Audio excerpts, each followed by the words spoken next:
Sí, es un tema, la realidad es que es un tema muy delicado. Como vos bien decís, el día 25 de abril se conmemora el Día Internacional de la Lucha contra el Maltrato Infantil. Esta fecha la establece UNICEF, que es un organismo internacional que lo que aborda justamente tiene que ver con el cuidado de las infancias y adolescencias.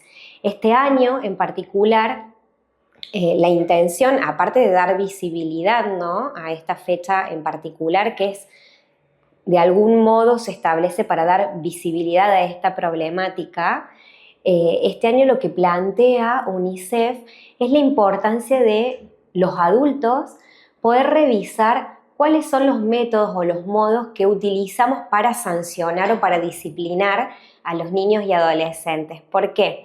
Porque es también este tipo de prácticas que utilizamos para disciplinar o para retar de algún modo a los niños y adolescentes, pueden como naturalizarse y a veces se reproducen porque, tienen que ver también con los estilos de crianza que cada uno ha recibido. Entonces, lo que plantea UNICEF es que hay un 70% por lo general, ¿no?, de negligencia que también representa un tipo de maltrato y que a veces nosotros no lo podemos ver. Y es por ahí donde tenemos que empezar a cambiar estas prácticas. Por supuesto que hay otros tipos de maltratos que son mucho más severos y que son denunciables. En este caso, nosotros que estamos en comunidades más pequeñas, a veces los vecinos no se animan a poner en conocimiento una situación, porque hacer una denuncia en realidad es poner en conocimiento una situación para que esa familia reciba un acompañamiento justamente para poder revisar ciertas cuestiones, para que, si es necesario, se tome alguna medida. Pero lo más importante es eso, que puedan recibir contención y acompañamiento. Entonces, en ese caso, la Nación tiene una línea gratuita que es para poner en conocimiento situaciones de maltrato, que es la línea 102. Es un número gratuito el que cada uno puede llamar y después eso se revisa, pero por lo menos se puede poner en conocimiento para que la familia reciba acompañamiento. Lo más importante de todo esto es poder tener en cuenta que el sistema de protección integral lo que establece dentro de lo que es el paradigma de enfoque de derechos es que todos somos corresponsables. ¿Qué quiere decir esto? Todos los adultos que vivimos en comunidad somos responsables de poder ver cómo está siendo la crianza y el acompañamiento de los niños y adolescentes. ¿Por qué? Porque todos los niños y adolescentes, niños, niñas y adolescentes, tienen derecho a convivir y tener un estilo de crianza saludable y cuidado. Entonces, en este sentido sí es importante. ¿Por qué? Porque el sistema sí establece que los estados, ya sea de arriba para abajo, ¿no?, nacional, provincial y local, tienen que acompañar estas situaciones, pero también las personas adultas y las instituciones. Entonces, ahí sí todos tenemos responsabilidades diferentes, pero todos formamos parte del sistema de protección.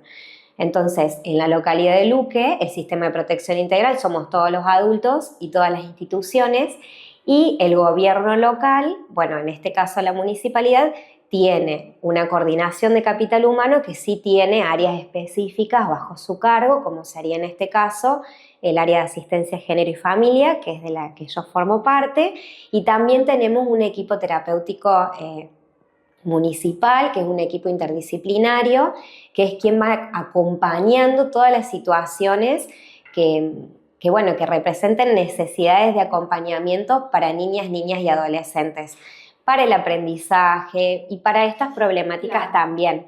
Así que lo importante es saber eso, que en el área local todos tenemos una responsabilidad, porque así lo establece, digamos, la ley internacional.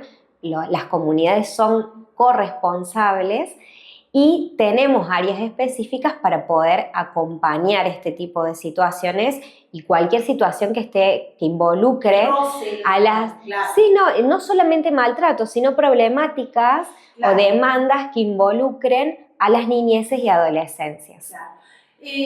Viste que en muchísimos casos, y hablando puntualmente de la violencia, se detectan en los colegios, ¿no? Sí, la realidad es que, bueno, como bien hablábamos, ¿no?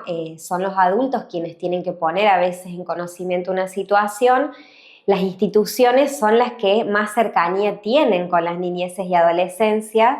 Por eso, dentro del sistema de protección integral, las instituciones educativas forman, bueno, representan o tienen un valor fundamental para poder observar estas situaciones. También, así como se detectan en las instituciones educativas, lo puede hacer un centro de salud, bueno, diferentes instituciones que recorren los niños durante su crianza, ¿no? O sea, un vecino puede que accione o no, pero esos espacios puntuales como los centros de salud y los colegios accionan por oficio, es muy distinto. Sí, nosotros tenemos protocolos de intervención, pero sí es siempre dejar en claro que uno tiene que, obviamente, detectar la situación para poder ponerla en conocimiento. Entonces, a veces lo que ocurre es que a lo mejor algún vecino plantea algo, pero la persona, si no la detecta o no la observa, no la puede poner en conocimiento, sino que lo tiene que hacer la persona que lo ve. Por eso el sistema en este sentido es muy claro de que todos los adultos somos corresponsables.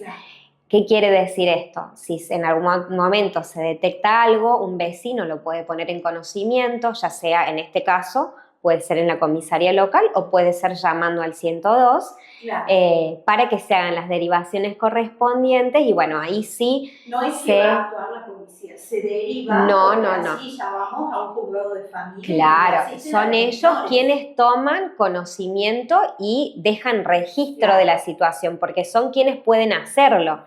Entonces, bueno, ahí sí después se ve cuál es la situación de salud, cuál es la situación educativa, siempre tratando de acompañar y fortalecer también a las familias, porque en esto también, bueno, uno tiene que hacer conciencia de cómo se revisan y van cambiando las leyes. Y esto tiene que ver también porque las sociedades van cambiando, espero que eso sea siempre para bien o para mejor, y en este sentido, tampoco podemos practicar, o sea, criticar cómo eran las prácticas de crianza antes, que bueno, ahora son cuestionables a la luz de la ley, ¿no? Y a la luz del paradigma de protección, de que algunas cuestiones, bueno, no eran cuidadas, no había buen trato, y es lo que se intenta ahora. Pero bueno, formamos parte...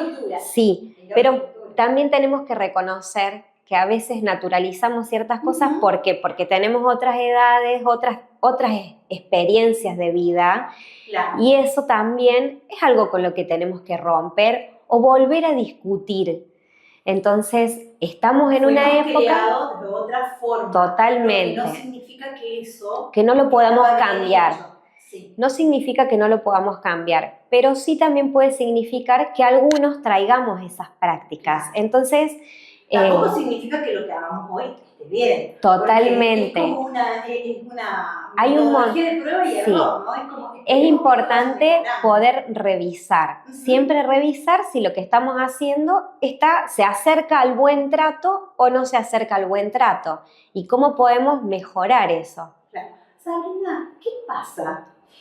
Por allí es notorio y lo vamos lamentablemente dando y publicando habitualmente en los distintos medios de comunicación, porque la violencia entre adultos va creciendo, es un número que no podemos mentir.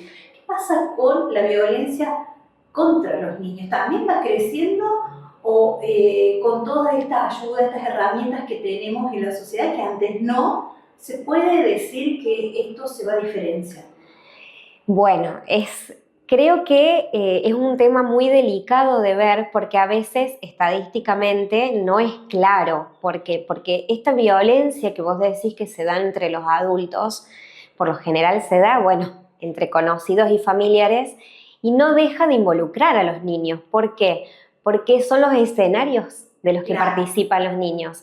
Entonces, a veces las estadísticas no reflejan la realidad. No son agredidos, pero están en un entorno. Están expuestos a esas situaciones. Entonces, bueno, como así hay situaciones que sí se ponen puntualmente en conocimiento, hay otras que quizás no se visibilizan tanto, pero eso no quiere decir que no formen parte los niños o los adolescentes de ese tipo de situaciones. Entonces ahí es cuando también nosotros tenemos que de algún modo preguntarnos y revisarnos, porque a veces no nos damos cuenta y podemos llegar a conformar este tipo de escenarios en los que ellos son vulnerables porque obviamente no son adultos, entonces no toman las decisiones ni tienen las responsabilidades, pero no dejan de estar expuestos a esas situaciones. Por estos días, lamentablemente, queda en el medio de toda esta temática, se habla mucho de este lamentable circo mediático que se armó en torno a la separación de una pareja de conocidos como es Wanda Nara, Mauro Icardi. Bueno, a raíz de esto, todo lo que tiene que ver en vías judiciales en donde quedaron estos menores y quedaron en una situación de vulnerabilidad, ahora están revinculándose con el padre. Hace bien que se exponga toda esta situación, nos hace ver de cierta forma cómo dejamos a nuestros niños, o sea, hace bien o hace mal exponer lo que hacemos los grandes. Bueno, es un tema ahí. Una cosa es exponer lo que hacen los grandes y otra cosa es exponer a los niños y a los adolescentes, ¿sí? Entonces, siempre estas cuestiones justamente tienen que ser lo más privadas posibles, pero para de algún modo justamente evitar eso, no exponer la integridad de los niños y los adolescentes. Porque ahí hay una diferencia muy clara. Los adultos y las decisiones que toman los adultos tienen que ver, bueno, con decisiones de ellos, y que involucren a los niños y a los adolescentes tiene que ver con otra cuestión. Entonces, bueno, ahí sí será quienes están abordando esa situación los que tendrán que ser claros con los modos de cuidar, porque eso también es un modo de cuidar, el hecho de no exponer a los niños o a los adolescentes a las situaciones a las problemáticas que los involucran a los adultos, ¿no? Toda esta situación nos llama a reflexionar de lo que no hay que hacer, yo creo. Totalmente. Poder resolver cuestiones de adultos entre adultos y poder separar y tratar siempre de cuidar de algún modo la integridad sin exponer a los niños y a los adolescentes. Termina siendo violento para estas criaturas que algunos ya en adolescencia y con redes y con acceso a distintos Instagram, Facebook, ellos ya Facebook no, pero bueno, es como que exponen sus padres toda su vida también, ¿no? Porque todos sus problemas que son de ellos. Bueno, ahí también está justamente el derecho de resguardar su integridad y el derecho a ser oídos, porque bueno, los adolescentes también tienen algo para decir y obviamente que es una edad más compleja en la que ellos, buscan resguardar su privacidad también, empiezan como a diferenciarse. Eso sí, es muy importante el tema de las redes sociales y cómo impactan hoy en la vida cotidiana, porque bueno, de pronto una situación que es familiar termina como expuesta en toda la sociedad, como la que vos estás planteando, pero eso no quiere decir que justamente haya que hacer una separación clara en la que tengan que resguardar la integridad de los niños y los adolescentes que están involucrados. Si de todo esto algo tenemos que sacar en claro es que cuando antes decían los trapitos sucios se lavan en casa, tenemos que hacer eso, ¿no? Sí, lo de adultos se resuelve entre adultos y a los niños todos tenemos la responsabilidad de acompañarlos y cuidarlos. De repente no tenemos notoriedad, ni somos tan conocidos ni nada, pero algo que expongamos en las redes los expone a ellos a nivel local.